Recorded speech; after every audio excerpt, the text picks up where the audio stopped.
जीवन एक विशाल रंगमंच है जहां हर व्यक्ति एक कलाकार है।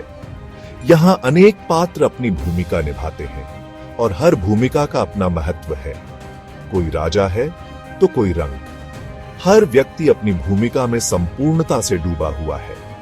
कोई अमीर है तो कोई गरीब। यह विविधता ही जीवन को रंगीन बनाती है। कोई विद्वान है तो कोई अज्ञानी। हर व्यक्ति की अपनी कहानी है, अपनी यात्रा है। यह विविधता ही जीवन को रसपूर्ण बनाती है।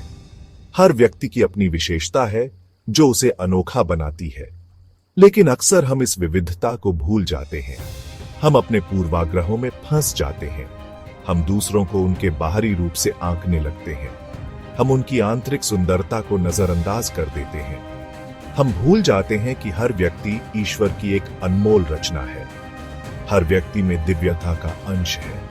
श्रीमद् भगवद गीता के 6ठे अध्याय के 9वें श्लोक में भगवान श्री कृष्ण हमें एक महत्वपूर्ण शिक्षा देते हैं। वे हमें सिखाते हैं कि हमें सभी प्राणियों को समान भाव से देखना चाहिए। यह दृष्टिकोण हमें सच्ची मानवता की ओर ले जाता है।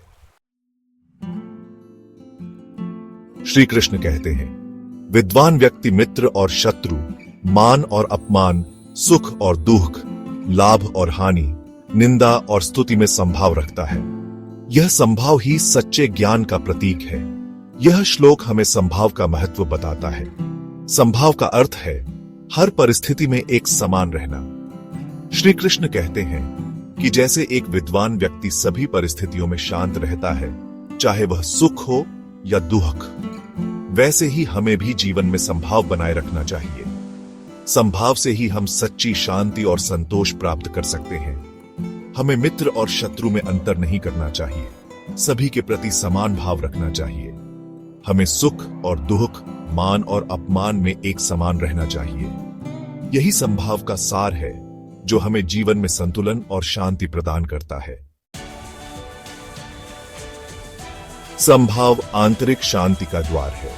जब हम दूसरों को समान दृष्टि से देखते हैं तो हमारे मन से द्वेष, ईर्ष्या, क्रोध जैसे नकारात्मक भाव दूर होते हैं। हमारे मन में प्रेम, करुणा और दया जैसे सकारात्मक भाव जागृत होते हैं। संभाव हमें मानसिक तनाव से मुक्ति दिलाता है और हमें शांत और प्रसन्न बनाता है। संभाव का अर्थ यह नहीं है कि हम अन्याय को सहते रहे। इसका अर्थ यह भी नहीं है कि हम सही और गलत में फर्क न करें। इसका अर्थ है कि हम हर परिस्थिति में शांत रहकर उचित निर्णय लें। चाहे परिस्थिति कितनी भी कठिन क्यों न हो, हमें अपने मन को स्थिर रखना चाहिए।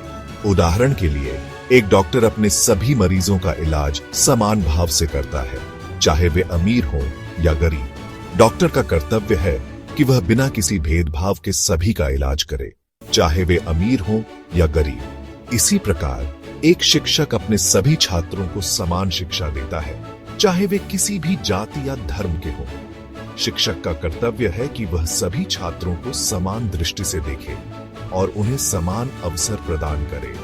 शिक्षा का उद्देश्य सभी को समान रूप से ज्ञान देना है, चाहे वे किसी भी जाति या धर्म के हों। संभाव का व्यावहारिक स्वरूप यही है कि हम सभी को समान दृष्टि से देखें और सभी के साथ समान व्यवहार करें। श्री कृष्ण की यह शिक्षा आज भी उतनी ही प्रासंगिक है जितनी हजारों वर्ष पहले थी। समाज में व्याप्त असमानता, भेदभाव और हिंसा को दूर करने के लिए संभाव ही एकमात्र उपाय है। हमें श्री कृष्ण की इस शिक्षा को अपने जीवन में उतारना चाहिए और सभी के प्रति संभाव रखना चाहिए। तभी हम एक सच्चे और सुखी जीवन जी सकते हैं।